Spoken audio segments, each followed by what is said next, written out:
في إعلان اتعمل من أكتر من 50 سنة ولسه الناس بتتكلم فيه لحد النهارده، مش عشان بيقول لك اشرب كوكاكولا، لأ، عشان بيقول رسالة أعمق بكتير. إزاي حاجة صغيرة زي إزازة كوكاكولا ممكن تبقى رمز للوحدة والسلام.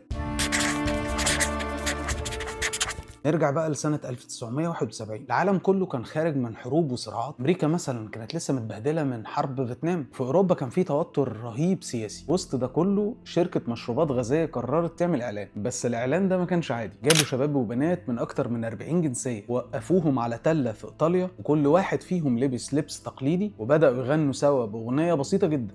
I like to teach the world to sing. Sing with me.